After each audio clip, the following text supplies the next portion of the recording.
ফলমূল আছে, সুন্দর সুন্দর খাদ্য আছে, আমার বান্দা খায় না কেন? আমার ভাইজানেরা ভুল আমাকে দিবেন না, একটু গভীর মনোযোগ দিয়ে শুনে যান। আল্লাহ পাক ডেকে ডেকে বলবেন, ও ফেরেশতারা বলো বলো, আমার বান্দা সারাটা দিন পানি খাবার পড়ার ইচ্ছা হয়েছিল, বান্দা আমার ভয় খায়নি, বান্দার খিদে লেগেছিল, বান্দা খেতে পারেনি। ও ফেরেশতারা দেখো দেখো, বান্দা সুন্দর সুন্দর ফলমূল নিয়ে বসে আছে, বান্দা খায় না কেন বলো? ফেরেশতারা বলবে, ও রব্বুল আলামিন আল্লাহ পাক, আপনার বান্দা খায় না একমাত্র আপনার ভয়ে। সকলে মিলে হবে না? ফেরেশতারা বলবে, আল্লাহ খাচ্ছে না একমাত্র আপনার ভয়ে। তবে কেন? বান্দা কি আমাকে কি দেখেছে? বললাম না। বান্দা কি জান্নাত দেখেছে? না। বান্দা কি জাহান্নাম দেখেছে? না। তবে বান্দা খায় না কেন? কি কারণে খায় না? কি জন্য খায় না? ফেরেশতারা বলবে, আল্লাহ আপনার নাম যতক্ষণ না শুনবে। জোরে বলুন, একটু জোরে হবে না সকলে মিলে?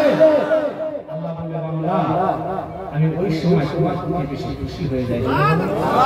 আমার ভাইজানেরা একটু গভীর মনোযোগ দিয়ে শুনে গেলেন বাবা, ওই সময় আল্লাহ পাক আল্লাহ তাআলা ফেরেশতাদেরকে ডেকে ডেকে বলবেন, ও আমার ফেরেশতারা দেখো দেখো দেখো, দুনিয়ার জমিনে তাকিয়ে দেখো, তুমি যে আদম সন্তান বানাতে নিষেধ করেছিলে, আজকে খালি পেট নিয়ে বান্দা খাওয়ার ইচ্ছা হয় তারপরেও খায় না, বান্দা আমার ভয়ে খায় না, বান্দা আমাকে দেখি নাই, জান্নাত দেখি নাই, জাহান্নাম দেখি নাই, তবে বান্দা সাক্ষী থাকো, বান্দা আমাকে না দেখে ভয় করেছে, আমি আমার বান্দার সমস্ত গুনাহগুলোকে মাফ করে দিলাম। পবিত্র রমজান মাসে ইফতারের আগে কমসে কম 15 মিনিট আগে ইফতার সামনে নিয়ে দোয়া করতে হবে। কিন্তু আমরা অনেক মানুষ পাওয়া যায় কি জানেন, মসজিদে আল্লাহু আকবার বলে আযান হচ্ছে, মানুষ ছুটছে। কথা ভুল বললাম না? আল্লাহ রাসূল সাল্লাল্লাহু আলাইহি ওয়াসাল্লাম বলেছেন, ওই সময় বান্দা যখন আল্লাহর কাছে দোয়া চায়, আমার আল্লাহ ওই দোয়াটা কবুল করে নেয়। জোরে বলুন, একটু জোরে হবে না? সুবহানাল্লাহ। রমজান মাসের কিছু কিছু রাত আছে, আমি জানি দিন কথা কোন শুধু শোনাচ্ছি আপনাদেরকে, যে রাতটা উম্মতি মুহাম্মাদি যদি পেয়ে যায়, আল্লাহ পাক তাদের জীবনটা ধন্য করে দেয়। জোরে বলুন কি রাত? সেটা হচ্ছে 29 রাত, 23 রাত, 25 রাত, 27 রাত, 29 রাত, এই পাঁচটা বিজয় রাত। ঠিক না বেটা? আসলে এর ইতিহাসটা কি? কেন আল্লাহ পাক এত নিয়ামত আমাদেরকে দিয়েছে? কি কারণে দিয়েছে? আল্লাহ রাসূল আল্লাহর হাবিব আজকে সিজদায় পড়ে আল্লাহর কাছে নামাজি করছে, আল্লাহ আমার উম্মতি মুহাম্মাদি গড় হিসাব করে বললাম 60 থেকে 70 বা 80, কিন্তু আপনি তো অন্যান্য উম্মতের নবীদের জামানায় কারো বা হায়াত দিয়েছেন 80 বছর, কারো বা হায়াত 800 বছর, কারো বা 500 বছর, কিন্তু 500 বছরের ইবাদতের সমতুল্য 80 বছরের কোনো ইবাদতের সমতুল্য করা যাবে? আমার ভাইজানেরা একটু গভীর মনোযোগ দিয়ে শুনে গেলেন, আল্লাহর নবী আল্লাহর হাবিব সিজদায় পড়ে আল্লাহর কাছে নাজারি করে, আল্লাহর কাছে কাঁদে। আল্লাহ পাক আল্লাহ তাআলা ডাক দিয়ে বলেন, হে আমার হাবিব আপনি কাঁদবেন না কেন? আমি আল্লাহ পাক তোমাকে যদি দুনিয়াতে না পাঠাতাম, আমি ঈসা রূহুল্লাহকে বানাতাম না, তোমাকে যদি দুনিয়াতে না পাঠাতাম, কুল কায়নাতকে আমি আল্লাহ সৃষ্টি করতাম না। ইয়া রাসূলুল্লাহ, ইয়া হাবিবাল্লাহ, হুজুর আপনি মুনাজারি করবেন, আমি আল্লাহ কখনো সহ্য করতে পারি না। ও ভাই সাহেরা, আল্লাহ পাক বলেছেন, হে আমার হাবিব, হে আমার বন্ধু, বলো বলো কি তোমার চাওয়া, কি তোমার পাওয়া? ওই সময় আমার নবী বলেছিলেন, ও রব্বুল আলামিন আল্লাহ পাক আমার উম্মত উম্মতের বয়স হবে 80, কিন্তু আপনি নবীদের জামানায় কোন উম্মতের বয়স ছিল 800 বছর, কারো বা 500 বছর, তারা 800 বছর জিন্দেগি ইবাদত করেছে। আপনার দরবারে যখন পেশ করবে আমার উম্মত মুহাম্মাদের 83 বছর ইবাদত যখন পেশ করবে, এদের সম্মান ছোট হয়ে যাবে, মাথা হেঁট হয়ে যাবে। আমি দয়ার নবী হয়ে কখনো সহ্য করতে পারি না। ও ভাই জানেরা, ওই সময় আল্লাহ তাআলা জানিয়ে দিলেন, হে আমার হাবিব শুনে রেখে দাও, আমি আল্লাহ পাক আল্লাহ তাআলা ঘোষণা করে দিলাম, লাইলাতুল কদরি খায়রুম মিন আলফি শাহর।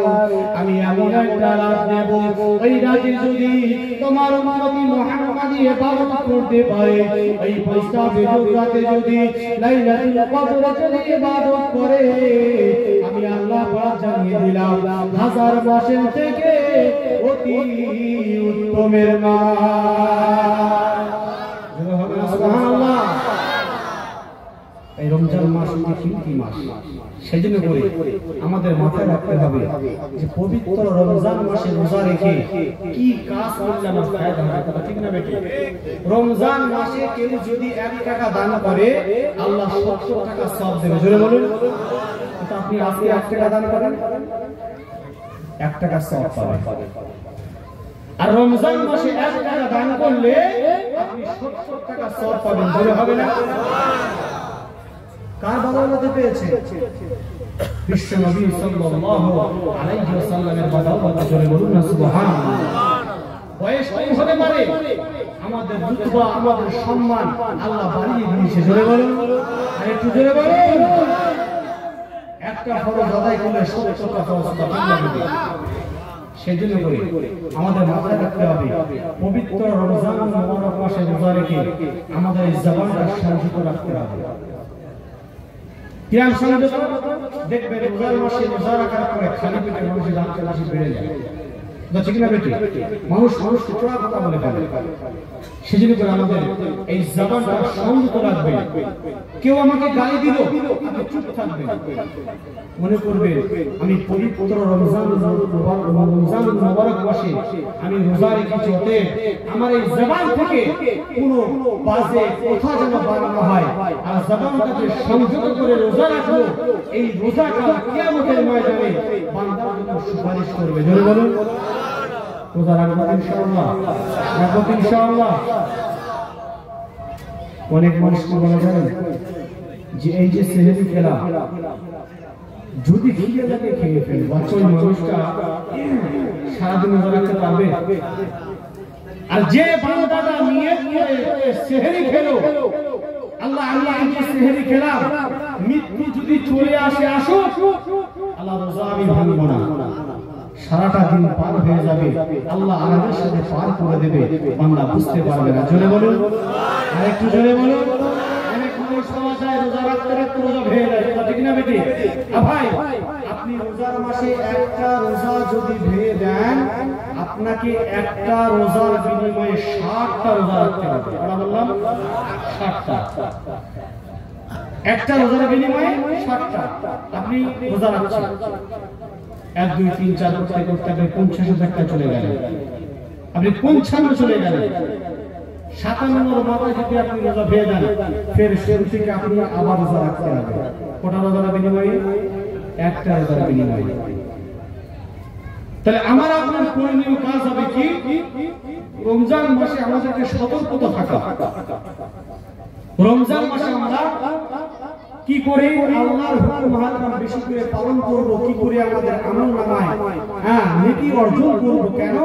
রমজান মাসে যে কাজটাই করবেন 70 গুণ বেশি পাবেন। জোরে বলুন, একটু জোরে বলুন।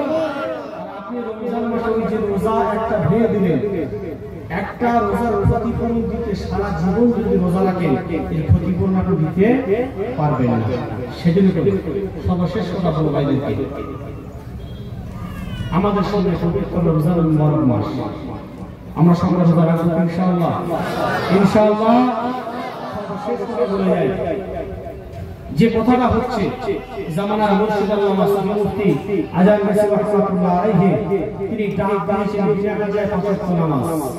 এই কথা বললে অনেক বেড়ে যাবে, সেদিকে আমি যাচ্ছি না, কারণ আপনার অনেক গড়িয়ে গেছে। যে বিনা কাজে 5 ওয়াক্ত নামাজ আসলে কথাটা তিনি কেন বলেছেন? এটা অন্য দুনিয়ার কোনো মানুষের কথা নয়, পবিত্র কোরআনের কথা। জোরে বলুন, চেষ্টা করবেন। বিনা কাজে অর্থাৎ মানে হচ্ছে নিয়মিত 5 ওয়াক্ত নামাজ আদায়, কোরআন তেলাওয়াত, হালাল রুজি, তাকওয়া। এই 4টে জিনিস কোনো মানুষ যদি মেনে চলতে পারে, এই মানুষটা মরতে দেরি হবে, আল্লাহ তাআলা কবরটা জান্নাতের বাগান তৈরি করতে রেডি করে দেওয়া। জোরে বলুন পরবর্তী ইনশাআল্লাহ আল্লাহ পাক আল্লাহ সুবহানাহু ওয়া তাআলা আমাদের প্রত্যেককে বিনা কাজে 5 ওয়াক্ত নামাজ, কোরআন তেলাওয়াত, হালাল রুজি, তাকওয়া এবং পবিত্র রমজান মাসে এক মাস রোজা রেখে তারাবি, সেহরি, ইফতার, কোরআন হাদিসের সুন্নাহ আলোকে আমরা সকলে যেন পালন করতে পারি। আল্লাহ পাক আমাদের প্রত্যেককে সেই তৌফিক দান করেন। সকলে বলুন আমিন। একটু জোরে বলুন আমিন। হাজারো ব্যথা বেদনা